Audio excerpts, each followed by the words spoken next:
Listen, welcome to our electronic course, our e-course on how to get geometric growth in your business. Really how to be able to thrive, not just survive, no matter what the times are, including really turbulent economic times.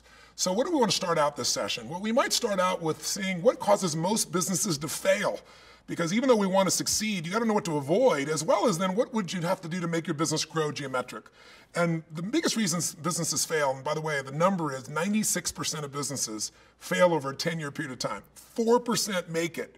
Now I say make it, that doesn't mean they're even profitable. It means they're still in business. And after 10 years, by the way, does that mean it's free sailing? Well, in the world we're in today, with changing economies, changing technology, changing competition, there are companies like Lehman Brothers that, combined revenues would be $1 trillion over a decade or so. They're gone, as we all know. So what is the biggest mistake we make? Well, there are many. But if you look first to see what business is, you'd say, what really makes someone succeed in business? You go to somebody like Peter Drucker, probably one of the most brilliant business minds of the last century. And everybody agrees, the two things that business is really all about that Peter said way back when is it's all about innovation and marketing. What do those words mean? Innovation means finding a better way to meet your client's needs than anybody else does.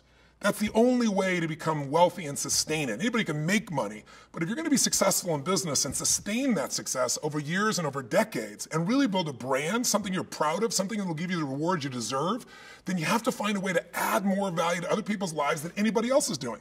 That comes from constantly innovating, finding a better way to deliver.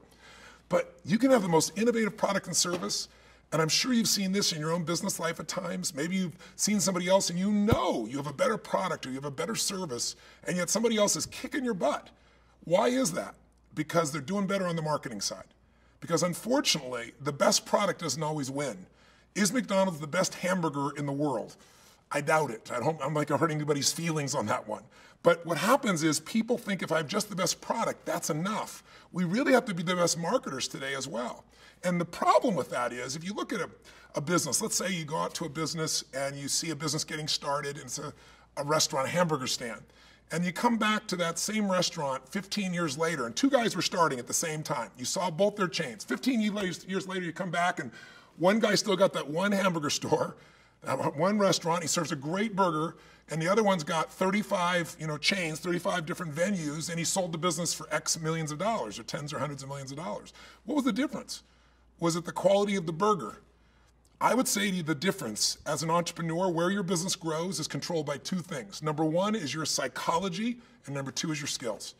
Because the psychology of someone who's just trying to make the best burger, and trust me, I've got that artist in me, I want to make the best of anything, but I also have to know how to market it or I know my ideas will just die on my lips.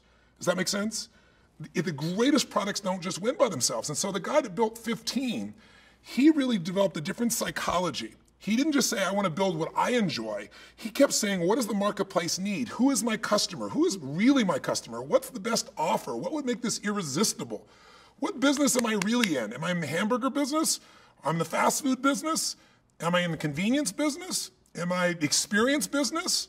And different fast food chains or people that have grown have picked different elements of that through time to succeed. They didn't just sell burgers. So the point of the matter is you and I don't want to make the mistake, and here's the biggest mistake people make. We fall in love with our product or our service and not with our client, or not with an ideal client. See, when you fall in love with your product or service, it worked for centuries. Literally, you could have a product and sell it forever. Heck, 20, 25, 30 years ago, 20 years ago, even when Sony was around, Sony was the dominant focus, not Apple.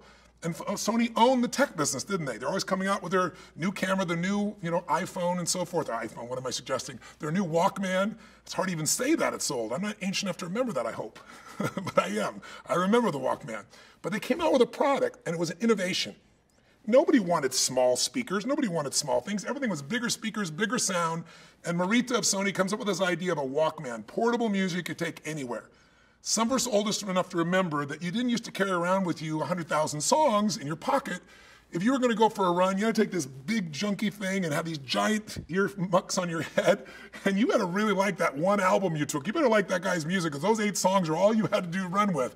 And oh, by the way, you had to rewind it to hear what you wanted to hear next. It's a different world today.